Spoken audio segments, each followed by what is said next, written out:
Noah, you know what time it is?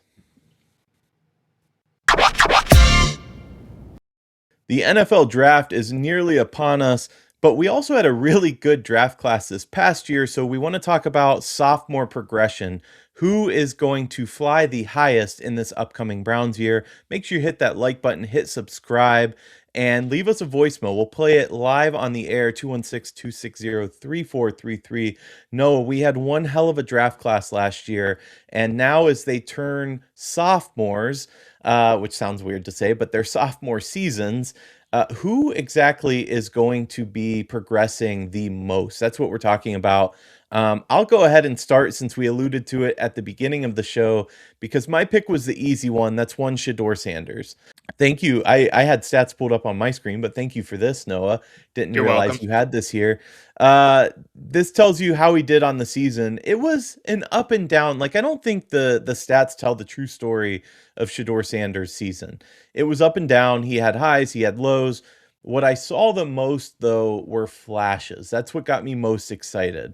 What you don't have on here is the fact that he did not start playing with the ones until midway through the season. He didn't practice with them. He wasn't at camp with them. Those reps went to different people, Joe Flacco, obviously, and then Dylan Gabriel, which makes a difference in my opinion. What's your take, though? I'll talk more here in a second, but what's your take on Shedeur Sanders being my more progression from the rookie class? I think it's the fun answer. I think it remains to be seen, right? Like we're still having a lot of discussions about what a QB competition is going to look like for one Shador right now. We are still having a lot of conversations about what the Browns are going to do at the quarterback position moving forward. A lot of signals point to maybe them having some faith in Shador moving into 2026. Me and you are decently big fans of the kid and what he put together and what we think he can be with pieces around him in his sophomore season. But is he going to for sure boom in 2026? I can't hang my hat on that. As much as I want to, as much as I would love to, I don't think he is going to be the boom player for sure in my mind. I think he can be. I think the opportunity is there for him. I think the opportunity is very much there for him, but I don't know if I can attach my name to saying he will for sure boom in 2026. He started 7 games for us. He only won two, of course. But I think back to that Tennessee game where he had 364 yards, 54%, almost 55% completion percentage, but an average of 8.7 yards. Here's the thing. Here's what I'm hanging my hat on when I say Shedeur Sanders as the boom season this upcoming season. He has a coach and an offense dedicated to him, at least so far. We'll see what happens. But as far as we can tell so far, he's the starter of the season. Whether there's a competition in the offseason or not, he's the guy. And I think everything that we've seen from Todd Monken indicates that they're going to have a really good working relationship. And we know that Monken can instill an offense for his type of quarterback. Shador isn't necessarily a running quarterback, but he can hurt you with his legs. And I think we'll see some of that. He escapes the pocket well. Some of the things that we wanted to see this past season, overcoming the drift in the pocket, things like that, he did those. Like we saw progress in the regular season, despite only starting those 7 games, playing in 8. We saw progress, and I think that's the key here. He continues to progress, continues to work this offseason. I think we're going to see him rising. And oh, by the way, he should have a really good or an okay line in front of him this year and some good talent around him. And I think that's going to make all the difference. I hope you're right because I do want to see him succeed. It's the easiest way for us to get out of the quarterback hell that we have found ourselves in yet again is if we do hit on a fifth round quarterback who did have a lot more hype than the NFL circles, I guess, put on him into the NFL draft. I just don't know if we're going to see that. We did see some bad moments from Shador as the season progressed, some untimely, some not great interceptions. We did see some things Yeah. that caused concern in terms of can he really make the best decisions on the field in the NFL game? Time will tell. If they give him the chance, I think we're all all of us are glued to our seats to see what happens with 112 or 2. There was some rumors going on out there that he might take 2 back as his number. I think that's all false though. But it'll be very, very interesting to see what happens with 12 in 2026, especially if they do give him the reins. They do give him the entire, well, most of the offseason to prepare as the starting quarterback for the Cleveland Browns and see what he can really do with that type of backing in an NFL organization.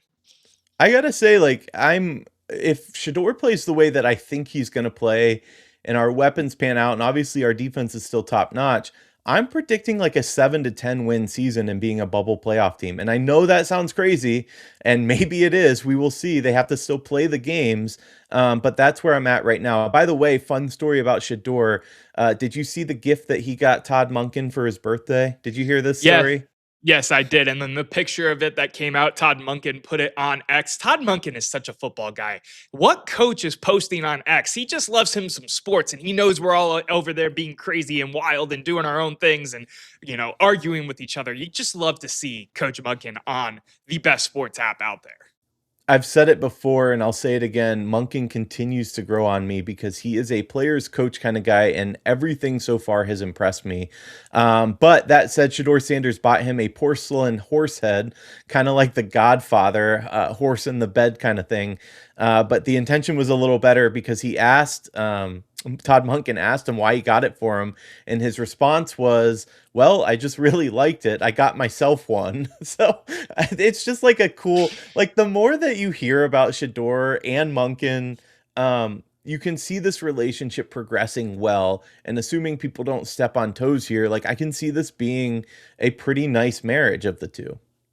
We will see, and time will tell. That's your prediction. I want to get into my prediction because maybe I took the low hanging fruit because it was our top selection in 2026, but I picked Mason Graham. Now, Mason Graham, in my opinion, did not have a bad rookie year by any means. He was playing defensive tackle, one of the hardest positions to transition to in the NFL from college. He had some, measly stats, but you're also talking about defensive tackle. They're not out here getting 20 sacks, being Myles Garrett level productive in the pass rush normally. They're the interior disruptors. Mason Graham did a good job of being an interior disruptor in his first year, and I expect to see him grow upon that interior disruption and become more and more of a force. Let me remind you, Erik, and everybody listening at home, Mason Graham was perceived to be a blue chip level prospect for his position. He just didn't play a premium position, hence why he landed to us at pick number 5. I think Mason Graham is going to be one hell of a football player for us for quite some time,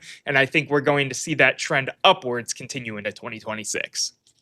Yeah, I mean, I think that his career trajectory is nothing but up. I'm not sure that I could pick a Michigan guy yet. He's still too close to college for me. But don't forget, he was named the PFWA All Rookie Team member along with Carson Schwesinger, which is a nice little honor for him. And he played really well, like you said.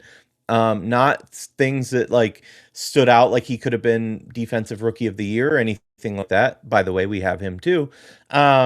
But yeah, I think the trajectory is nothing but up for him, and his presence anchored that interior D line. And we saw flashes of dominance, honestly, and it continued to improve as the season progressed.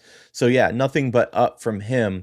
I do want to ask you though, do you think that there are any players that, I don't want to use the word regression because I don't see it like a regression, but that won't maybe hit the same heights that they had last year? Harold Fannin, Quinshon Judkins, there's quite a few rookies here. Do you feel like anybody's going to go the other way?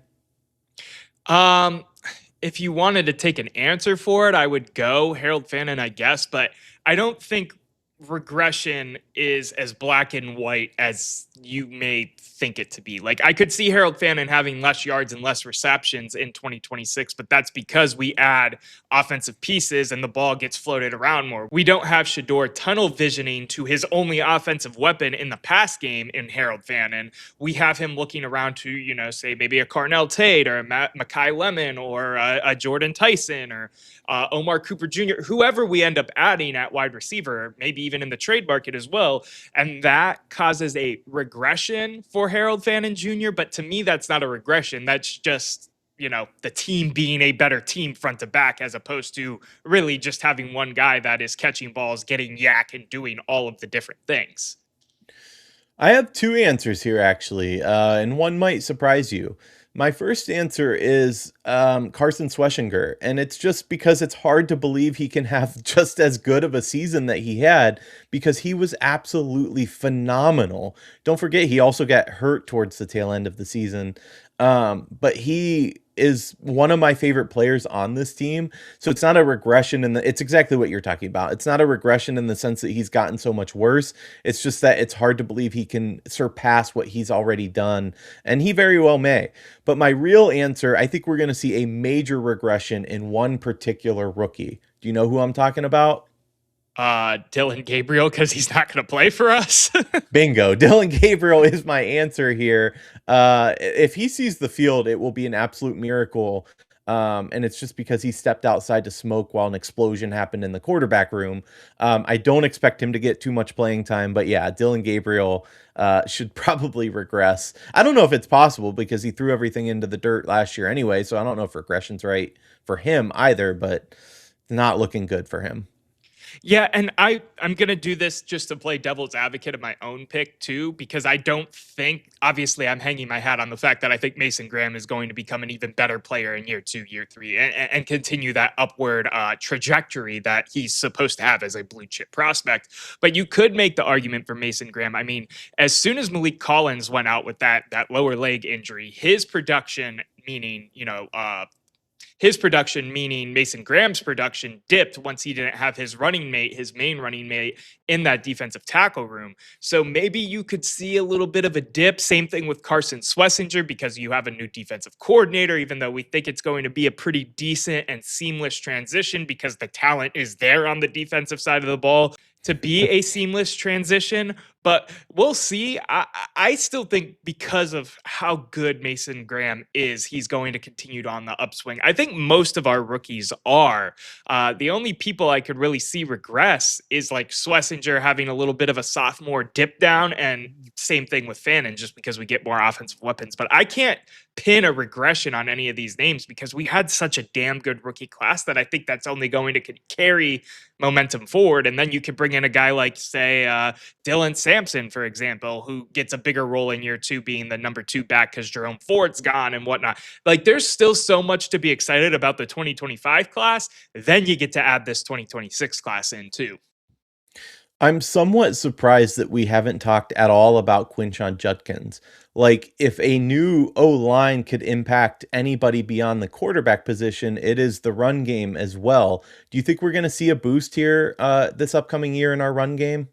Oh yeah, I think he'll eclipse 1,000 yards barring injury, and he'll be, a true number one running back in the NFL. I mean, damn, he was the best running back in this class at points in time, ahead of Ashton Genty, ahead of Travion Henry, ahead of a lot of the names that got picked out here. He was damn good last year at times, Hmm. even though he was not getting a single hole on the offensive line. You could go watch our film breakdowns of how bad the push was on the offensive line for Quinshon Judkins. He is a name that I thought you were for sure going to pick with your Buckeye bias. I don't have Buckeye bias. I will say that I would like to see more of Dylan Sampson this year. Same I here. feel like he wasn't utilized much at all last year, and not in a good way. Again, this comes back to Stefanski and his offense. I think just moving on from Stefanski and putting in an offensive coach is going to help a lot, just for freshness, uniqueness. I think we'll see that quite a bit, but time will tell. This is why they play. This is why they start in September. But I got to say, I'm itching. Like, I don't want, as it snows here in Ohio today, I don't want the summer to be over quickly, but I'm like itching to get back to football season. Well, with how the weather fluctuates, I'll take my September and October summer and push it to the front of stuff. Like, if I could do that, I would do it every day of the week because I miss Cleveland Browns football. I miss NFL football already way more than I should for it just being over, what, like a month ago, a month and a half ago? Which it does not feel that way. Yeah, it feels like it's been years already.